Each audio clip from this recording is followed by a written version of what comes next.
How's it going, everybody? Welcome back to Elvis Junction Reviews. Today we're looking at another ScaleTrains product. Today we're looking at a ScaleTrains rivet counter Greenbrier Gunderson Multi-Max Autorack for CSX transportation, but it has TTGX 695456. Here it is in its lovely ScaleTrains box. This is actually an earlier run, but anyway, it's still the same, so we're going to open her up and take a look inside. Here's our car inside the package. By the way, I am borrowing this from a friend to review, so this is not mine, so we're going to be doing a review of it. But anyway, this is our manual here of the car. It gives us history, it gives us, oh my gosh, it gives us actually a part list here. And inside is the exploded diagram, as you can see here. Okay, but anyway, let's get that fixed. Okay, now let's get our Autorack here out of the packaging. And there's no, I actually honestly, oh no, it's there, but I honestly recommend that you keep the plastic, this plastic, cover your cars every time you put them away. It might just save it a little bit longer. But anyway, that's my opinion. But anyway, here it is out of the box. So let's get into a little bit of history about this car. So pretty much, the Autorack goes back to the 50s, well, technically the 60s and the 70s. At first, they were just 89-foot flat cars with shelves pretty much laid out in either 3 or 2, like one here, here, and here, or one here and then one there. And those were open to the elements, and also hobos and other people breaking in, stealing stuff, or actually just sleeping in the cars. So then the 80s came around and decided to enclose the Autoracks, and that's what you see today. We now see Thrall and Greenbrier Gunderson closed Autoracks, as well as Automax from, I believe, Thrall as well. But anyway, Greenbrier and Gunderson introduced a new design in 2013 to provide the ultimate in protection for vehicles as well as operational flexibility. The new design, dubbed the Multi-Max, which is what this is, introduced design elements to help meet the challenges faced by railroads and shippers in the 21st century. Anyway, the biggest issue with Autoracks is that these are a big target for graffiti artists because you have a very long 89 feet of wall. And the biggest issue is, well, the paint would spray when it's spray paint basically, and it would pass through the perforations in the side panels and onto the new automobiles, ruining their finish. So basically, these cars have smaller perforations that prevent spray paint from going inside and ruining the car's paint and finish.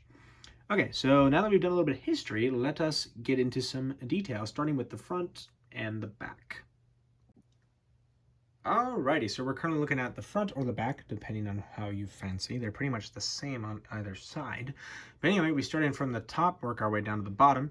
There's not a lot of detail going on down here apart with the doors. The biggest thing about the doors is all of the legible and illegible writing that has been added to the side. We have excess height car, TTGX 695456 here, and some lettering that, oh, I can't actually read it through my phone here. Lower and lock hinge decks, close and lock doors before moving car. It says the same thing on the other side. Do not apply heat to doors, basically don't weld on the doors. And unfortunately, I cannot read that, or that. But anyway, working our way down here to the actual bottom of the car, here's our coupler cut bar, some grab irons here. I believe these are some steps. Here is our coupler. It's a nice long coupler too, so you won't have any issues with the Autoracks slamming, getting stuck on each other on your curves. And we have an air brake hose right here. And it's pretty much the same on the other side too. It's literally the same on the other side, because the brake wheel is not on the ends of the cars, because that would be an obstruction for the doors. So let's move on to the side. Alrighty, so we're looking at the side of the car here. We have a lovely step ladder right here. And there's some more legible writing here. We have a serial number here, B11840. We have some more legible and illegible writing along the bottom of the car here. We have CSX, How Tomorrow Moves, in their YN3B boxcar scheme, which is my favorite of the CSX schemes, so fight me. But anyway, now these are made of metal, believe it or not. If you buy the operator, they are not. They are made of plastic, which is a bit of a shame, but well. If you want the good stuff, you have to buy the rivet counter. Oops, just hit my phone by accident. Moving on, you can, off to the side here, you can actually see the brake detail on the bottom of the car here. If I flip it on its side, you can see our air tank reservoir here, as well as the brake lines here.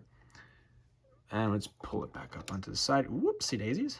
And as you can see, we have our TTX logo, because all of these are, in theory, they're owned by TTX, but they do have railroad, not reporting marks, but their actual logos here. I did actually have a few of these. I had a Kansas City Southern, I had an NS one, and I do not remember what the other one was. It's probably in a video that I'll put in the top right corner, so go ahead and check that out while you're at it. And the other thing is, actually, here's our brake set here. It's not a wheel, it's actually a, don't do that. It's actually a lever that you pull up until it is tight, and that locks the parking brake into place. And it says buy for bi-level. So let's get into my final thoughts. So I was initially hesitant to buy these when I was doing my modern consist back in the day, but eventually I gave in and I ended up buying 3 of these. I sold all of those in the end because, well, I wanted to do 90s. But I highly recommend that if you're going to do modern consist from 2013 to now, you need to get at least 1 or 2 of these, because you see these on every Autorack train ever now, because they work well. These cars work well. They also run great, and they really don't have any issues. The only time they ever get wrecked is when they're involved in wrecks. I have never heard of a runaway Autorack car. But anyway, I highly recommend you guys get these. I think they're coming out with a new run in a few months here, actually, in fact. So I recommend you pre-order, or with either ScaleTrains themselves, or with a hobby shop, or if you have any dealers. But I highly recommend that you get some of these if you're doing modern stuff. But anyway, if you enjoyed this video, please hit that like button. Also subscribe if you've not. It would really help. And hit the notification bell to know when I upload another video in the future. I upload on Mondays and Fridays at 9 a.m. Pacific Standard Time. So definitely tune in then. But anyway, thank you very much for watching, guys, and I'll see you in the next video. Bye for now.